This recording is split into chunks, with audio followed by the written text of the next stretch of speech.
এই দেখো, কালকে রাত্রিবেলার ব্লগটা এন্ড করিনি, আর এদিকে সকালবেলা উঠেই একজন ব্রাশ ট্রাশ করে বসে গেছে পান্তা এক গামলা নিয়ে।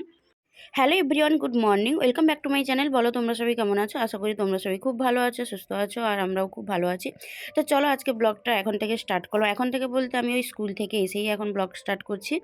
আর কি বলো তো, দুদিন ধরে কোনো রকম ব্লগ দিতে পারিনি। আর নববর্ষও গেছে, নববর্ষতেও কোনো স্পেশাল কিছু ছিল না, সারাদিন ডক্টরের কাছেই কেটেছে। তো যাই হোক, কিছু শরীর অসুস্থতার জন্য দুদিন ধরে কোনো রকম ব্লগ দিতে পারিনি। তো সেটা তোমরা কিছু মনে করো না, আবার রেগুলার ব্লগ দেওয়ার চেষ্টা করব। তো যাই হোক, এখন দেখো স্নান টান করে স্কুল থেকে এসে এখন পুজোটা করে নিচ্ছি। আর পয়লা বৈশাখে যেহেতু না সেই রকমভাবে গোপালের যে নতুন জামা এনেছিলাম, জাস্ট ওকে পরিয়ে দিয়েছিলাম, সেরকমভাবে পুজো দেওয়ার মতো সময় হয়নি, কারণ সারাদিন আমি বাড়িতে ছিলাম না। তো এই কারণে আজকে একটু স্কুল থেকে ফেরার পথে একটু রাধা গোবিন্দের জন্য একটা মালা নিয়ে এসেছিলাম, আর গোপালের জন্য একটু লাড্ডু, মিষ্টি, ফল এইসব নিয়ে এসেছিলাম, নিয়ে একটু ভালো করে পুজো দিয়ে নিলাম। তো তারপরে রান্না করছি একদমই সাদামাটা রান্না। তো এখানে একটু ডাল বানাবো তোমার ওই টমেটো, পেঁয়াজ আর কাঁচা লঙ্কা দিয়ে।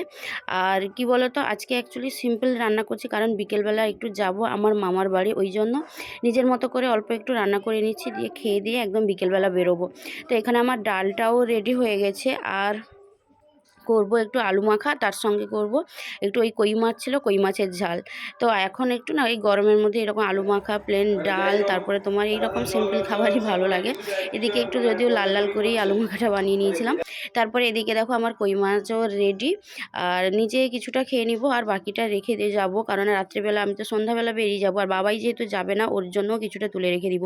তো তারপরে দেখো আমি এখন ব্যাগপত্র গোছাচ্ছিলাম একটু রেস্ট নেওয়ার পরে।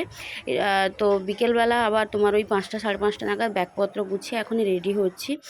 তো এখন রেডি হয়ে গেছি, যাব মামার বাড়ি। আর যাব বলতে আমি আর সুমি যাব, বাকিরা চলে গেছে। আর কি বলো তো, আমরা ওই বছরে ওই একটা দিন, মানে একটা দিন বলতে এই বছরে একটা সময় মামার বাড়ি যাই, বাসন্তী পুজোর সময় 2-3টে দিন ওখানে গিয়ে থাকতে হয়, না গেলে সত্যি সারা বছরই মনে হয় যে গেলাম না। তো ওটা ছোটোবেলা থেকেই দেখে আসছি, তখন বাবা মার সঙ্গে যেতাম, এখন আমরা বড় হয়ে যাওয়ার পরে এখন আমরা নিজেরাই যাই। তো বাবা মাও সেরকমভাবে টাইম পায়নি, যাচ্ছে না, কিন্তু আমরা বোনেরা মিলে সবাই মিলে যাচ্ছি।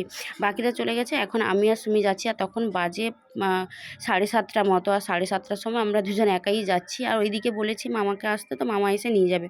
তো তারপরে চলে এসেছিলাম রসলপুর ঘাট। আর তোমরা যারা আমার আগের ব্লগ দেখেছো, তোমরা জানো যে আমার মামার বাড়ি হচ্ছে খেজুরি, আর খেজুরি যেতে হলে এই রসলপুরের নদী পেরিয়ে যেতে হয়।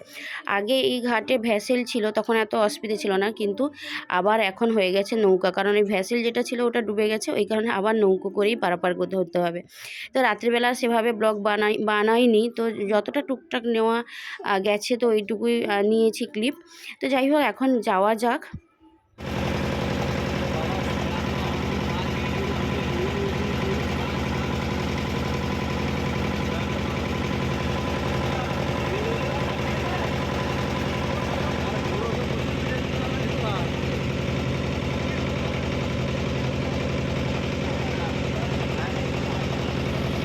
ঘাট পেরিয়ে আমরা অটো করে চলে আসছিলাম, আমরা বলতে আমি আর সুমি, এই যে যত ব্যাগপত্র যা ছিল, আর শুধু আমি আর সুমি ভুল বললাম, আমাদের সঙ্গে গোপালও ছিল। আর গোপালকে নিয়ে যাবো না এটা কি করে হয়, ও যেখানেই যাই না কেন ওকে তো নিয়ে যেতে হবে, ওকে একা তো বাড়িতে রেখে দিয়ে যেতে পারি না, তো ওকেও নিয়ে চলে এসেছিলাম। আর বলতে বলতে মামার বাড়ির পাড়ায়ও ঢুকে গেছি, এখানেই হয় বাসন্তী পুজো। পুরো রাস্তা থেকে এইভাবে লাইট দিয়ে সাজানো আছে, ভাবলাম তোমাদের সঙ্গেও একটু শেয়ার করে দিই রাত্রিবেলা কীরকম চারদিকটা লাগছে। তো এদিকে না তোমার দুটো পুজো হয়, একটা মামার বাড়ির ওই পাড়ার মধ্যে পুজো হয়, আর একটা পুজো তোমার একটু দূরের দিকে হয়। তো সেটাও তোমাদের সঙ্গে শেয়ার করব নবমীর দিন, কারণ আজকে তো অনেকটা রাত হয়ে গেছে, 9টা মতো বেজে গিয়েছিলো। এখন তো আর কোথাও সেভাবে বেরোবো না, তো ওই সামনে যতটুকু পুজো হচ্ছে, যা হচ্ছে ওটাই তোমাদের সঙ্গে শেয়ার করব। আর পরের দিন থেকে মানে নেক্সট দিন তোমাদের সঙ্গে আবার সুন্দরভাবে ব্লগ শেয়ার করব। তো তারপরে দেখো, এইটা হচ্ছে মন্দির একদমই মামার বাড়ির গায়ে সামনেই। আর মন্দিরটা বেশ কয়েক বছর হলো হয়েছে, আগে কিন্তু প্যান্ডেল করেই পুজো হতো, আর এখন বাসন্তী মন্দির হয়ে গেছে। তো এখানে দেখো ঠাকুরটা কি সুন্দর করে বানিয়েছে। আর অষ্টমীর পুজো হয়ে গেছে, সন্ধ্যা আরতিও তো হয়ে গেছে, বললাম না ওই 9টা সাড়ে 9টার মতো বেজে গেছিলো। আর এদিকে দেখো চিকুও কিন্তু এসছে, চিকু আমাদের আগেই চলে এসছে মামার সঙ্গে। তারপরে ওই মন্দিরের সামনেই ওখানে বাচ্চাদের একটা সাংস্কৃতিক অনুষ্ঠান হয়েছিল, একটু সময়ের জন্য গেছিলাম। তো তারপরে দেখো এখানে ওদের প্রোগ্রাম চলছে, ছোট ছোট একদমই খুদেরা গান গাইছে, মানে এটা একদমই ঘরোয়াভাবে পুজোটা হয়, এবং এইখানে ছোট ছোট বাচ্চারা মানে সবাই পার্টিসিপেট করে, এত ভালো লাগে। 5-10 মিনিট গিয়ে একটু দাঁড়িয়েছিলাম, প্রোগ্রাম দেখছিলাম, কিন্তু প্রোগ্রাম কিন্তু দারুণ হচ্ছিল। ছোট ছোট বাচ্চাদের যেহেতু প্রোগ্রাম ছিল, নাচ গান আবৃত্তি, ওরা নিজেরাই এত সুন্দর করে সমস্তটা করছিল, তো বেশ ভালো লাগছিল। তো তারপরে দেখো এখানে কিন্তু খুব অল্প স্বল্প দর্শক, কিন্তু সবাই খুব মজা করে এই অনুষ্ঠানগুলো করে, তো বেশ ভালো লাগে। তো চলো আজকে আর ব্লগটা আমি কন্টিনিউ করি।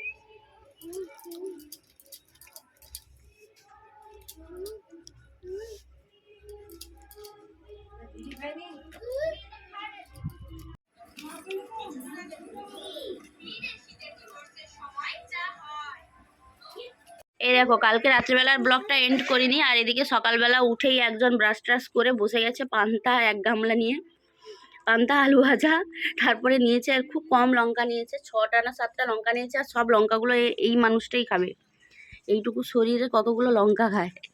আর এদিকে চিকু সীমা বসছে। তো যাই হোক আজকে ব্লগটা এখানেই এন্ড করে দিব। আর এই যে আর একজনের পান্তা টান্তা চলবে না, এখন মুড়ি খাচ্ছে। আর কালকে রাত্রিবেলা যেহেতু ব্লগটা এন্ড করা হয়নি, তো ব্লগটা এখনই এন্ড করে দিব। তো পরে এখন 3-4 দিন ধরে আমাদের ব্লগ এখানকার ব্লগই দেখতে পাবে। তো চলো আজকে ব্লগটা এখানে এন্ড করলাম। ব্লগটা কেমন লাগলো জানাবে, যদি ভালো লাগে please do like comment and subscribe. কি